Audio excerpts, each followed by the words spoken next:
혹시 베레아 성경 아카데미라는 말을 들어보셨습니까? 우리의 자녀들이 다니는 대학에 보면 베레아 성경 아카데미라고 하는 동아리가 적지 않게 있습니다. 이것은 우리 기독교에서 이단으로 취급하고 있는 한 교회에서 대학에 침투하여서 동아리의 형식으로 진리를 왜곡하는 그러한 선교 단체인데요. 거기에서 귀신론이라고 하는 것이 나왔습니다.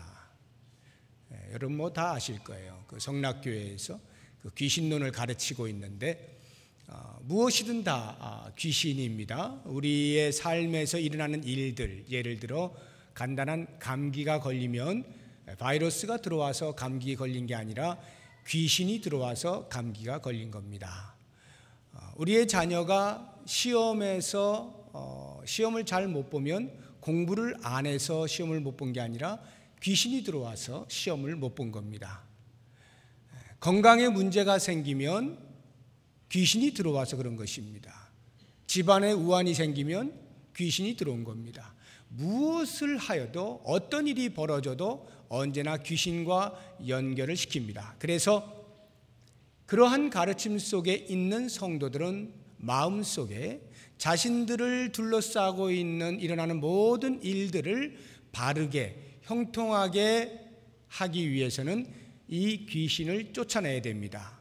그러다 보니 원치 않게 기독교의 옷은 입었습니다만 원시 종교와 같이 무당이 구술하는 그러한 모양으로 신앙생활을 하는 어처구니 없는 일들이 일어나곤 합니다.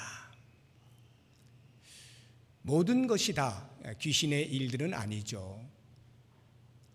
그러나 오늘 제가 여러분들하고 함께 생각을 해보려고 하는 것은 그렇다고 해서 귀신의 실체가 없느냐? 그렇지는 않습니다. 귀신은 반드시 존재하는 실체입니다. 우리가 과학이 발달하면서부터 현대 문명 사회 속에서 귀신 운운하는 것이 별로 어울리지 않는 듯이 들릴런지는 몰라도 귀신은 반드시 존재하는 실체입니다. 영으로 존재합니다. 이제 지금부터는 제가 귀신이라 하지 아니하고 사탄이라고 하는 말로 통일해서 말하겠습니다. 사탄, 귀신, 마귀 다 서로 오고 가면서 비슷한 말들로 성경에서 쓰이고 있습니다. 이 사탄이 반드시 존재한다라고 하는 것은 우리에게 영적 전투가 있음을 알려주는 신호와도 같습니다. 왜냐하면 우리가 원래는 사탄의 수하에서 사탄의 말을 듣고 사탄의 조종을 받으면서 살았던 존재들입니다. 그런데 예수님을 알게 되고 예수님을 영접하여 예수님을 따라가는 삶을 살게 되면서 소속이 바뀌었습니다. 이 바뀐 소속으로 인하여서 사탄은 우리를 가만두지 아니하고 계속해서 자신의 수하 속으로 다시 데리고 오려는 노력을 하는 것입니다. 그것이 곧 성도된 우리와 영적인 마찰을 일으키게 되는 것이고 그것을 가리켜 영적 전투라 말하는 것입니다. 오늘 저는 에베소서의 강해를 마치면서 사도 바울이 에베소 교회 성도들에게 마지막으로 던진 권면의 말씀을 함께 생각해 보려고 합니다. 그가 끝으로 10절에서 그렇게 언급을 하고 말한 것은 주 안에서와 주의 능력으로 강건하여져라 라고 권면을 하였습니다. 에베소 성도들을 향해서 힘을 내십시오. 강건하십시오. 영어로 하면 be strong. 강해지십시오. 이렇게 권면하는 것인데 그 이유가 무엇이겠습니까? 강해져야 할 이유가 있다는 것이죠. 누군가와 대적을 하여 싸워야 하는 상대가 있다는 것입니다. 그 상대와 싸울 때 강하지 아니하면 지기 때문에 강해지십시오라고 말을 하는데, 왜 이 말을 마지막 편지의 마무리에 쓰고 있느냐? 그것은 그가 에베소 교회에 편지를 쓰면서 교회는 하나입니다. 성령으로 말미암아 하나된 교회입니다. 그 하나된 교회의 신비를 우리가 알고 잘 지켜나가야 합니다 라고 강조를 해왔는데, 바로 그 하나됨을 깨뜨리는 존재가 있으니 그 존재가 곧 사탄입니다. 사탄이 자기 수하에 있던 자들이 교회라고 예수를 믿는 자들의 무리로 새로운 공동체를 형성하여 새로운 법을 따라 살아가고 있으니 마음이 얼마나 안 좋겠어요. 속이 쓰리죠. 그러니까 그 하나됨을 파괴하기 위하여 갖은 공략을 다하는 것이 사탄이며, 그러한 사탄의 공격으로 인하여 우리 성도된 자들은 개인으로서의 성도뿐만 아니라 교회 공동체로서도 이 영적인 전투가 예수를 믿는 순간부터 시작된다는 것을 알게 되는 것입니다. 그런데 지금 이 자리에 앉아 계신 분들 가운데에서 분명 성도로 인식하고 자리에 앉아 계시지만, 만약 지금까지 나는 살아오면서 영적인 전투를 벌인다라고 생각해 본 적이 없다라고 생각을 하신 분들이 계실런지 모르겠습니다. 그런 분들은 거의 100이면 100. 비록 예수 그리스도에게로 소속은 옮겨졌습니다만, 소속만 옮겼을 뿐이지 삶의 모든 행태는 과거 사탄의 지배하에 있었을 때와 다를 바 없이 살고 있는 것입니다. 만약 그렇게 살고 있다면 굳이 사탄이 찾아와서 다시금 자리를 옮겨 놓을 필요가 있을까요?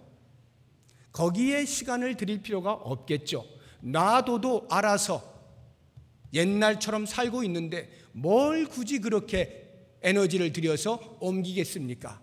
지금 긴장을 하고 별의별 수단을 다 써서라도 옮겨야 될 수없이 많은 신실한 그리스도인들이 있어 그들을 공략하는 데만도 시간이 모자라는데, 대충 살아가고 있는 사람들에게 굳이 찾아가 너 나한테로 와 말할 필요가 없어요. 그렇게 살고 있기 때문에. 만약에 내가 지금 영적인 전투를 하고 있다는 느낌이 없다면 거의 대부분은 명목상 그리스도인입니다. 이름만 가진 그리스도인이에요. 썬데이 크리스찬이 많습니다. 그러므로 이제 오늘 말씀을 들으시면서 과연 나는 지금까지 얼마나 영적인 전투에 대한 수행을 하면서 살아왔는가라고 하는 자신의 신앙생활을 돌이켜보시고, 만약 그렇다라고 한다면 나는 어떻게 해야 하는가라고 하는 부분을 바울의 권면을 통해서 같이 생각을 해볼 수 있으면 좋겠습니다. 이제 이 영적 전투를 수행함에 있어서 꼭 기억하셔야 될 몇 가지를 바울의 입을 통해서 생각을 해보도록 하겠습니다. 가장 먼저 생각해야 되는 것은 다름 아니라 내가 누구와 싸우고 있느냐라고 하는 부분입니다. 나의 영적 전투의 대상이 누구냐라고 하는 것을 정확히 할 필요가 있습니다. 제가 지금까지 사탄이라고 말을 했기 때문에 사탄하고 싸우는 것 당연하죠. 그런데 왜 이것을 강조하느냐 하면 바울이 그 이야기를 하고 있기 때문입니다. 12절을 보시기 바랍니다. 12절 우리 같이 한번 읽어봅니다. 우리의 씨름은 혈과 육을 상대하는 것이 아니요 통치자들과 권세들과 이 어둠의 세상 주관자들과 하늘에 있는 악의 영들을 상대함이라. 바울이 말합니다. 우리가 싸우는 대상은 혈과 육이 아니랍니다. 여기 혈과 육이란 우리의 육체, 인간을 말하는 거예요. 사람을 말하는 것입니다.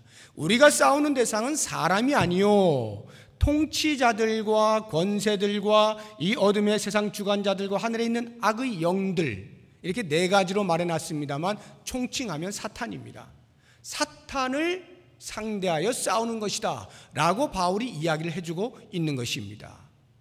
이 말을 왜 했는가를 생각해 보시면, 우리는 종종 싸울 때에 사탄과 싸우지 아니하고 사람과 싸울 때가 있다 하는 말입니다. 이 부분에 대하여 우리가 정신을 차리지 아니하면 헛된 수고만 하다가 진이 다 빠져버릴 수가 있는 것입니다. 사탄은 사람을 조종하여 일을 하긴 합니다. 그러나 우리는 그 사람을 통하여 다가오는 여러 가지 대립의 관계에서 배후에서 조종하는 사탄의 실체를 볼 수 있어야 돼요. 그걸 보지 못하면 우리는 사람하고만 싸우는 겁니다. 서로 자존심을 걸고 내 자존심을 지켜내기 위해서 상대방을 가차없이 폄하하는 것입니다. 너는 틀렸고 내가 맞았다라고 주장을 하는 것입니다. 그렇게 자존심을 세우기 위하여 상처 입히는 것을 주저하지 않는 것이 우리들의 싸움의 성격이에요. 한번 여러분 생각해 보십시오. 우리가 교회 공동체라고 하는 이 거룩한 공동체 안에서도 여러 가지 시시비비들이 있지 않습니까? 갈등과 충돌들이 있습니다. 그럴 때 보십시오. 우리가 바라보는 것이 과연 그러한 사건 뒤에서 배후에서 조종하는 사탄의 공략에 대한 인식을 가지고 있습니까? 그렇지 않으면 다가오는 그 사람과의 관계 속에서 어떻게 하면 내가 저 사람을 이길 수 있을 것이냐라고 하는 싸움을 하고 있습니까? 대부분이 거의 후자에 가깝습니다. 사탄의 조종을 눈치채는 사람이 많지 않아요. 그러니까 이런 영적인 전투를 벌여야 하는 교회가 그것은 뒷전이고 사람과의 관계가 피곤하여서 여러 가지로 힘든 신앙생활을 하는 경우가 얼마나 많이 있느냐 하는 것입니다. 베드로가 예수님을 가리켜서 주는 그리스도시요 살아계신 하나님의 아들입니다. 훌륭한 고백을 해서 예수님으로부터 칭찬을 받지만 이어서 예수님께서 그래 이제 나는 예루살렘으로 올라가 십자가에 못 박혀 죽게 될 것이다. 그리고 3일 만에 내가 다시 부활할 것이다 라는 말씀을 가르쳤을 때에 그 말을 듣던 베드로가 펄쩍 뛰었습니다. 아니 예수님 무슨 말씀을 그렇게 하십니까? 절대로 그런 일이 예수님에게 미치지 아니할 것입니다. 그 말은 예수님이 십자가에서 돌아가셔서 무엇을 하시는가를 알지 못하였기 때문이고 그가 생각할 때 예수님은 돌아가시면 안 되는 거예요. 자기의 지위의 신분의 상승을 위해서는 예수님이 지도자로서 분명히 계셔야 됐고 그 그늘 아래에서 뭔가 한 자리를 할 것 같은 그 순간에 예수님이 돌아가신다는 말을 하셨을 때에 용납이 되지 않은 것입니다. 그래서 벌컥 그렇게 자기의 성질을 따라서 이야기를 한 거죠. 그때에 예수님께서 예수님의 그 거룩한 구속의 사역을 깨닫지 못하고 헛된 말을 하고 있는 베드로를 향하여 하신 말씀이 사탄아 내 뒤로 물러가라 내가 하는 것을 알지 못하는도다 이렇게 말씀하시거든요. 분명히 베드로가 한 말인데 베드로야 너 어떻게 그런 말을 하니 왜 못 알아들어 내가 다시 말할게 이렇게 말씀하신 것이 아니라 사탄아 내 뒤로 물러가라. 예수님은 보신 겁니다. 베드로를 통하여서 공격해오는 사탄의 전략을 아신 거죠. 그 사탄의 실체를 보신 겁니다. 그래서 그 사탄을 책망하고 꾸짖는 것입니다. 정작 우리들이 어떤 싸움을 벌일 때, 영적인 싸움을 벌일 때요, 의외로 사탄은 교묘해서 우리하고 나하고 친한 사람을 통해서 공격해오는 경우가 많습니다. 네가 어떻게 나한테 그런 말을 할 수가 있어? 라고 말하게 만드는 그러한 공격을 많이 해요. 심지어는 우리 집사람이 일부에서 예배를 드리기 때문에 지금 없을 거예요. 아내를 통해서도 옵니다. 공격이 너무 친하잖아요. 너무 친한데 그 입을 통하여서도 공격해 들어옵니다. 그때에 제가 아니 나하고 지금 10수년을 살았는데 10수년도 더 됐죠. 20수년을 살았는데 어찌 그럴 수가 있어? 라고 말을 한다면 뭘 모르는 거예요. 뭘 모르는 겁니다. 그 뒤에서 사탄이 조종하는 것이 있어요. 항상 그렇다는 것이 아니고 어떤 사건 속에서 그럴 수가 있다 이 말이에요. 그럴 때 무릎을 꿇고 그 사탄의 실체를 보고 그것을 향하여서 방어를 해야 되는데 사람을 놓고 하면 실컷 싸우고 하루, 이틀, 며칠 동안 말 안 하고 그러니까 밥도 못 얻어먹고 이렇게 돼버려요. 여러분 많이 경험하셨죠? 이 싸우는 것은요, 사탄이 가까운 사람을 많이 쓰더라고요. 교회 안에서 교회 분열을 일으키려면요, 딱 목사하고 장로하고 싸움 붙이면 끝납니다. 깨끗이 끝나요. 모든 교회는 그냥 평정돼 버립니다. 사탄의 손에 의해서. 그때 사탄이 장난하고 있다는 것을 누군가는 봐야 되는 거예요. 그래서 그 실체에 대하여서 방어하고 공격을 하고 사탄아 물러가라 이렇게 외쳐야 되는데 서로 자존심 싸움하는 거예요. 그러면 그 교회는 망하는 겁니다. 한 개인이 그렇고 교회 공동체가 그래요. 그래서 우리는 무엇보다도 우리의 대상이 사람이 아니라 그 뒤를 조종하고 있는 사탄이라고 하는 것을 반드시 기억하고 그 부분에 대해서 영적인 안테나를 세워서 어떻게 대처할 것인가, 이런 것들에 대한 생각을 할 수 있어야 하는 것입니다. 자, 그렇다고 하면 이제 사탄이 어떻게 공격을 해오느냐라고 하는 공격 패턴에 대해서 좀 알 필요가 있습니다. 우리가 잘 아는 손자 병법에 보면 지피지기면 백전불태라 이렇게 말하고 있지 않습니까? 너를 알고 나를 알면 100번 싸워도 위태로운 일을 당할 일이 없다 이 말이에요. 우리가 사탄의 실체를 알고 성도된 나의 존재감을 알게 되면 아무리 사탄이 여러 가지 방법으로 공격을 해와도 위태로운 순간을 맞이할 필요가 없는 것입니다. 그러므로 사탄이 지금 어떻게 공격해 오는지의 그 패턴을 크게 두 가지 정도 아실 필요가 있습니다. 아주 다양합니다만 카테고리를 크게 해서 묶어보면 두 가지인데, 하나는 밖에서 공격하는 거예요. 또 다른 하나는 우리의 속에서 공격해 들어오는 것입니다. 이 두 가지인데요, 밖에서 공격하는 것을 가리켜서 위협이라 이렇게 말을 한다면 속으로 공격해 들어오는 것은 유혹이라 말을 할 수가 있습니다. 이 위협과 유혹으로 우리 성도들을 넘어뜨리려고 하는 것입니다. 성경은 말합니다. 밖에서 공격하는 위협을 가리켜서 베드로전서 5장 8절에 보면 마귀가 우는 사자와 같이 삼킬 자를 찾아 두루 다닌다 이렇게 표현해놨어요. 우는 사자로 표현했습니다. 여러분 사자 앞에 서보셨어요? 사자한테 한번 물리면 거의 끝장나죠. 그런데 그것도 우는 사자예요. 왜 울겠어요? 배고프니까 울죠. 잔뜩 줄여있는 사자 앞에 선 먹잇감, 물렸다 하면 치명적이죠.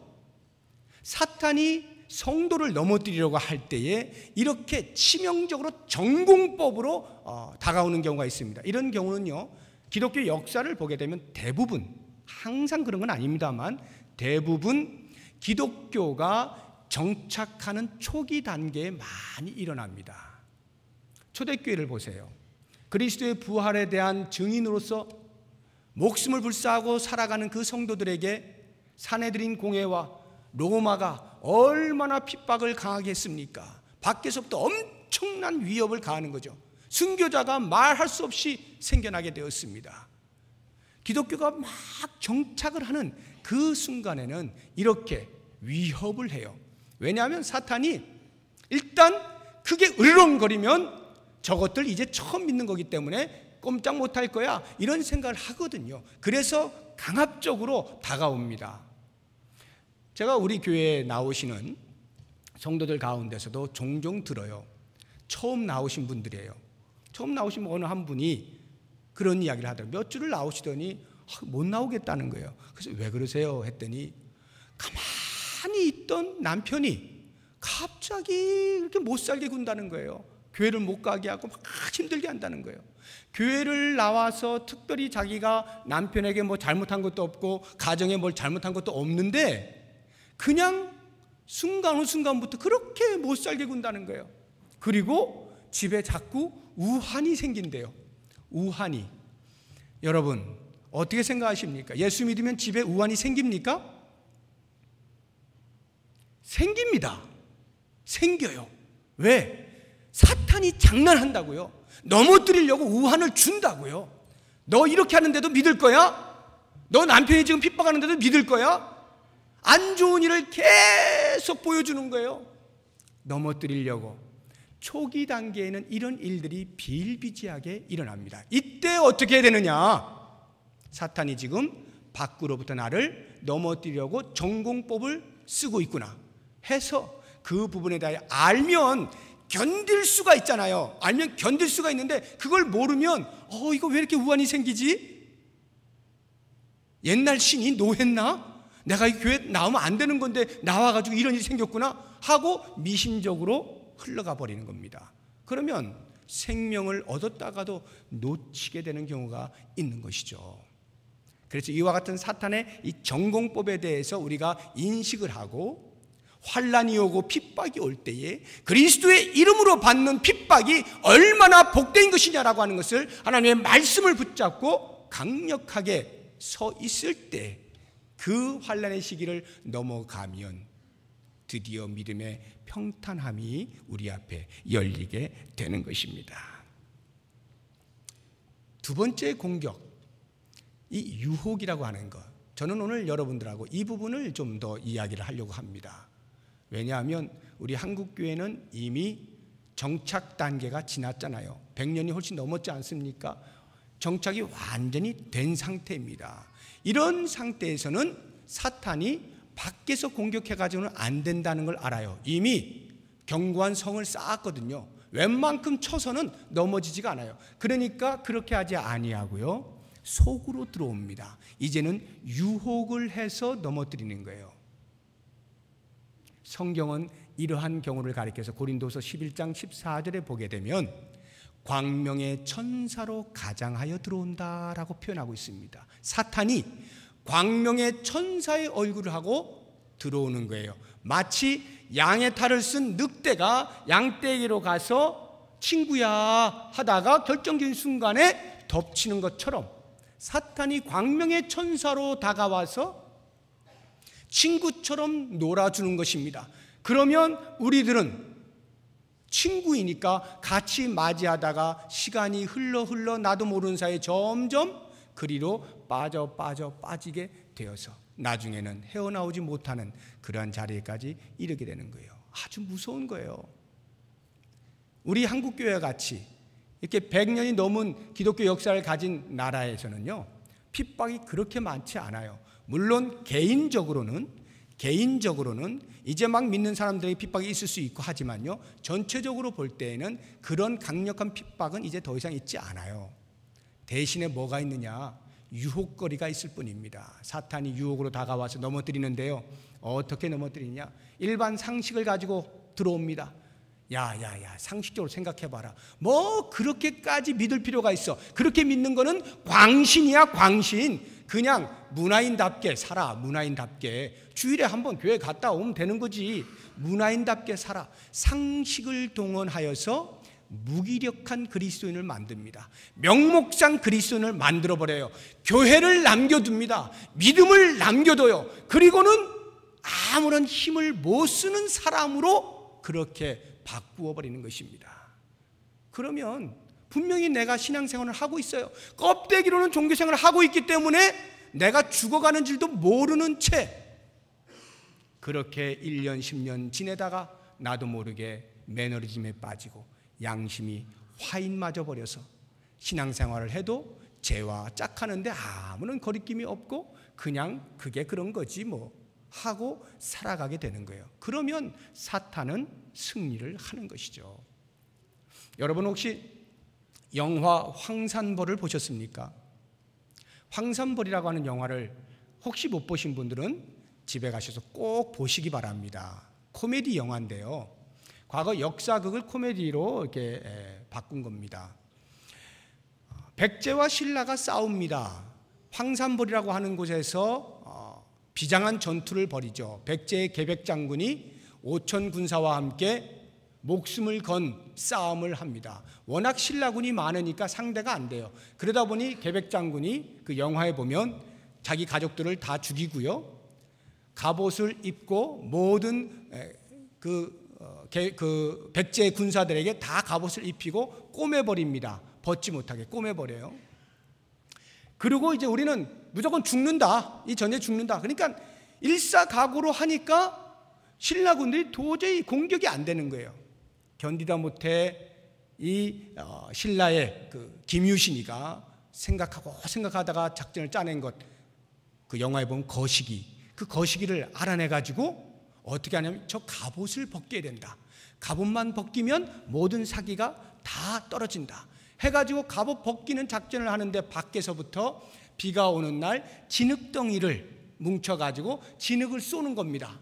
팡팡 쏘니까 진흙이 갑옷에 묻잖아요. 얼마나 무겁겠어요. 무거우니까 어떻게 해요? 갑옷을 벗어야죠. 막 벗습니다. 계백장군이 외칩니다. 벗으면 안 돼. 근데 뭐 무거운 걸 어떻게 해요? 다 벗으니까 그때 뭐 영락 없이 아무런 방비가 없으니까 그때 공격해 들어왔을 때 다 죽거든요. 갑옷을 벗기는 작업, 이게 사탄이 하는 유혹이에요. 우리로 하여금 무방비 상태가 되게 만드는 거예요. 사람은 놔둡니다. 그냥 멀쩡하게 놔둬요. 대신에 무방비 상태가 되게 만드는 겁니다. 너 예수 믿어라, 너 교회 다녀라.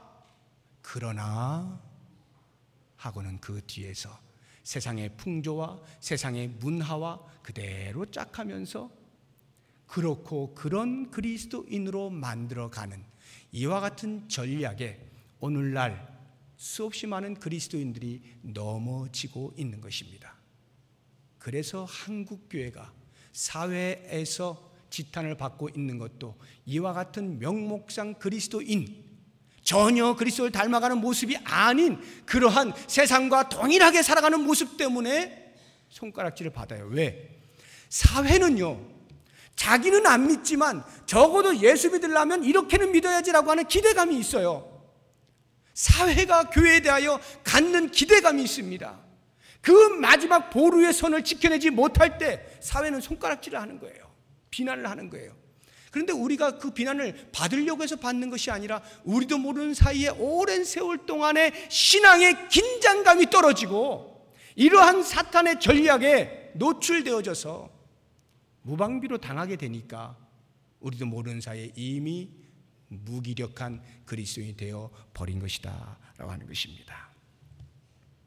교회 안에서 복음을 외칠 때에 적당히 희석하고 약화시키고 변질시키고 왜곡해서 성도들의 입맛에 맞게 전달을 할 때, 그래서 성도들은 좋다라고 하는 그렇게 전달되어질 때 그것이 하루가 지나고 이틀이 지나고 1년 10년이 지나면 이미 복음은 더 이상 복음이 아닌 것으로 되어버려서 교회는 있으나 참된 그리스도인은 없는, 사탄이 넘어뜨리고자 긴장할 필요가 없는 그러한 상태가 되어버리는 것입니다. 그러므로 사랑하는 여러분, 이러한 사탄의 내외부적으로 다가오는 공격의 패턴들을 우리가 잘 생각해서 어떻게 하면 이것을 막을 수 있을까라고 하는 영적 전투의 준비를 하셔야 됩니다. 어떻게 준비해야 됩니까? 사도 바울은 이야기합니다. 당시에 로마 군인들이 입었던 군복을 상상하면서 거기에 비유하여 영적인 전투에서도 이와 같은 장비를 구비하시오라고 이야기를 해주고 있습니다. 그것이 몇 가지 나오는데 가장 먼저 머리에서부터 하면 구원의 투구, 가슴으로는 의의 호심경, 허리에서는 진리의 허리띠, 밑으로 신으로는 복음의 평안의 복음이 준비한 것으로 신을 신고, 그리고 한 손에 믿음의 방패, 또 다른 한 손에 성령의 검, 곧 하나님의 말씀, 이렇게 준비를 하라고 가르치고 있습니다. 여러분 생각해 보세요. 구원의 투구라고 할 때 투구는 당연히 전쟁 시에 쓰지 않으면 큰일 나죠. 머리가 상하면 아무것도 못하니까 투구를 씁니다. 우리들은 영적인 전쟁을 할 때 구원의 투구를 쓰는 거예요. 구원의 투구란 내가 구원받았다라고 하는 이 사실과 그래서 내가 갈 곳이 있다라고 하는 그 소망, 구원의 소망, 그 투구를 쓰는 겁니다. 우리가 사탄과 영적인 전쟁을 벌일 때요, 죽음을 두려워하면 어떻게 힘을 쓸 수가 있겠어요? 죽음을 불사해야만 사탄이 오히려 겁을 먹죠. 우리가 죽음을 불사하려면 죽어도 천국 간다는 믿음이 있어야 되죠. 구원의 확신이 있어야 됩니다. 구원의 소망을 가지고 있을 때만이 우리는 죽음을 불사하게 되는 것이고, 그때 사탄이 우리 앞에서 무릎을 꿇게 되는 것입니다. 의의 호심경을 붙여라. 군인들이 전쟁을 할 때에 화살을 쏘면 심장 맞으면 그냥 죽는 거니까 심장을 보호할 수 있도록 앞뒤로 의의 호심경을 붙입니다. 그런데 우리는 영적 전투를 하는 사람들로서 의라고 하는 호심경을 붙이는데, 나는 어떻게 의인이 되었는가? 예수 그리스도를 믿는 믿음으로 말미암아 의인된 이 사실에 대한 확신을 가지고 있어야 됩니다. 만약 이것이 없으면요, 우리는 공로주의로 빠져요.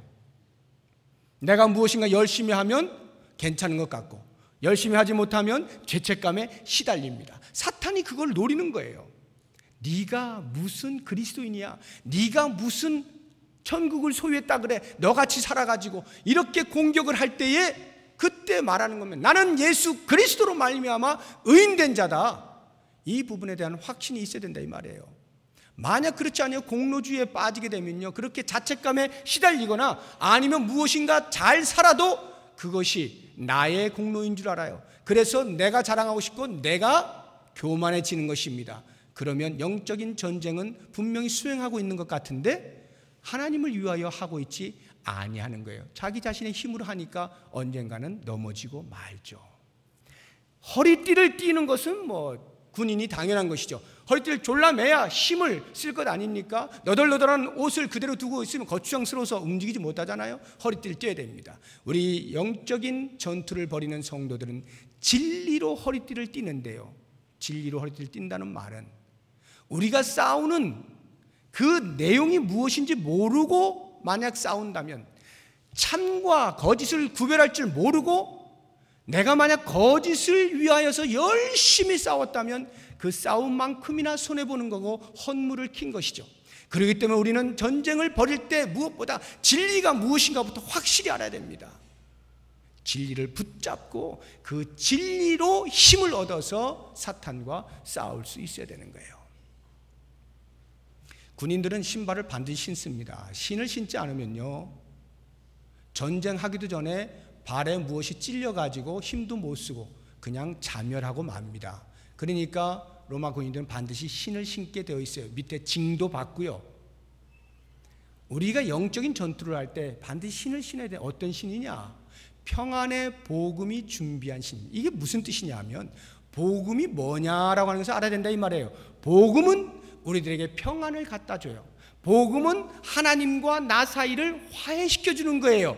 그래서 평화롭게 만들어주는 것이에요. 이것이 복음입니다. 그런데 만약 이 복음에 대한 확신을 가지고 있지 아니하면 영적인 전쟁을 벌일 때 사탄과 싸우기도 전에 미리 제풀에 죽는다 이 말이에요. 발에 찔려 죽는 것처럼 제풀에 질려서 죽어버려요. 힘도 못 씁니다. 복음이 무엇인지 정확히 알아야 돼요. 그리스도께서 십자가에 죽으신 이유가 무엇이고 왜 3일 만에 부활하셨는가? 우리를 하나님과 화목해 하시기 위함이다라고 하는 이 사실을 분명히 붙잡고 있을 때 우리는 전쟁을 수행할 수 있는 거예요. 그리고 한 손에 믿음의 방패를 드는데 악한 자들이 계속해서 불화살을 쏘는 겁니다. 성도들을 향하여 불화살을 쏴요. 불화살을 맞고 죽으라고 쏘는 겁니다. 그때에 방패가 있어야 되겠죠. 막아야 되겠죠. 우리들은 믿음의 방패를 들고 있는 것입니다. 믿음이 세상을 이기는 것입니다. 세상을 이기는 것은 이것이니 곧 우리의 믿음이라. 구약에 사드락 메삭 아벳느고가 있죠. 풀무불이라고 하는 불화살을 맞게 되었을 때 그들이 그것을 견디어낼 수 있었던 것은 오직 여호와 하나님을 향한 신앙의 고백이었습니다. 하나님께서 우리를 살리실 것이다. 만약 그렇게 하지 아니하신다 할지라도 나는 우상에게 절할 수 없다. 하나님을 향한 일편단심 그 믿음을 가지고 있을 때 풀무불에서 건짐을 받는 거예요. 다니엘이 사자굴에 들어가게 되었을 때 하나님을 내가 부인할 수 없고 하나님을 신앙하는 것에서부터 떨어질 수 없다. 기도하는 자리를 벗어나지 아니할 때에 하나님께서는 그 사자의 입을 막아버리시는 겁니다. 믿음이 모든 악한 자의 불화살을 막아낼 수 있어요. 그리고 마지막으로 성령의 검을 들고 오는 사탄을 공격을 해야 되는데 이 성령의 검이 곧 하나님의 말씀이라 말씀합니다. 모든 성경은 하나님의 감동으로 된 것으로 성령에 의하여 기록된 것이 하나님의 말씀이다라고 하는 뜻이기도 하고, 성령께서 역사하실 때는 반드시 하나님의 말씀을 통하여 역사하신다 이 말이에요. 그래서 예수님께서도 광야에서 40일을 금식하시고 마귀에게, 사탄에게 시험을 받으실 때에 다른 그 무엇이 아닌 하나님의 말씀으로 물리치지 않습니까? 그런 것처럼 우리도 사탄과 싸울 때, 영적 전쟁을 벌일 때 우리의 손에 들려진 무기가 뭐냐? 하나님의 말씀입니다. 그래서 하나님의 말씀을 많이 외우시는 것이 중요해요. 물론 이 성경을 들고 계시는 것도 중요합니다만 말씀을 많이 외우고 계셔야 돼요. 외우는 것보다 더 확실한 게 없어요. 그러면 순간순간 공격해 오는 것에 대해서 즉각적으로 응징이 가능한 것입니다. 하나님의 말씀으로 응징이 가능한 거예요.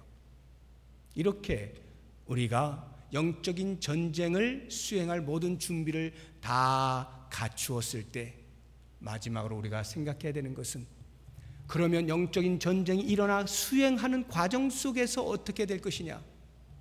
준비만 다 해놓으면 되는가? 그렇지 않습니다. 정말 중요한 것이 있는데요, 그것은 모든 전쟁을 수행하는 군인은 반드시 본부하고 교신을 해야 됩니다. 무전기를 가지고 본부하고 교신을 해야 돼요. 우리는 영적인 전쟁을 벌일 때 반드시 본부, 우리의 대장 되신 하나님이 계시는 그 본부하고 교신을 해야 돼요. 그 교신이 뭐냐? 기도라고 하는 것입니다. 기도가 우리의 영적 전쟁의 교신 내용이에요. 그래서 우리 편에서 볼 때는 이 기도라고 하는 것은 하나님 아버지, 제가 지금 사탄하고 이런 전쟁을 벌이고 있습니다 라고 하는 자신의 전쟁의 상황을 보고하는 것입니다. 보고하는 거예요. 그러한 보고를 통해서 나는 지금 영적 전쟁을 하고 있다라고 하는 인식을 하게 되어지는 것이고요, 긴장의 끈을 놓치지 않는 것입니다. 계속해서 나는 지금 영적 전쟁을 하고 있는 군인이다 라고 하는 것을 깨닫게 되는 것입니다.